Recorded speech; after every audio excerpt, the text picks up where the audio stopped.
Today we will look at the solubility and conductivity of iodine in water, ethanol, and hexane. Iodine is insoluble in water. That means if you put some iodine in water, the water and iodine will remain separated. This occurs because water is a polar molecule, while iodine is nonpolar.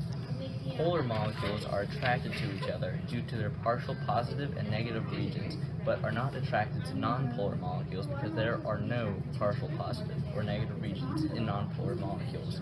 The mixture of iodine and water is non-conductive.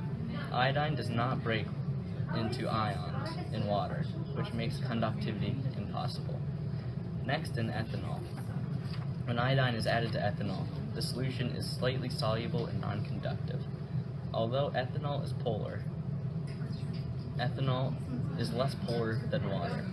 So the iodine is more soluble in ethanol than it is in water.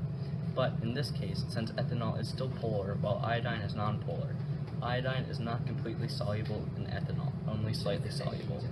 Because the iodine only slightly dissolves in ethanol, the iodine does not break up into ions, but instead stays as a neutral molecule.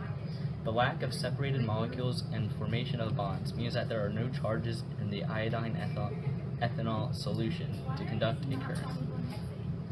In hexane, when iodine is added to hexane, it is soluble and non-conductive. Hexane is nonpolar because the hydrogens around the carbon chain are evenly distributed, causing the charges to balance and cancel each other out. Iodine is nonpolar because it is balanced due to the iodine atom on either side.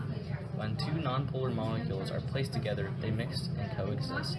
There is a slight attraction because they are similarly nonpolar, but since they are nonpolar, the attraction is not strong enough to form bonds. These are called London forces. A slight attraction, but no bonds are formed because the attraction is not strong enough.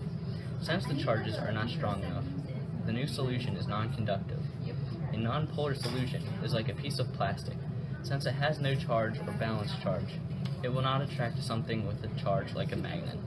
If they do not connect and form a bond, they cannot conduct something like electricity.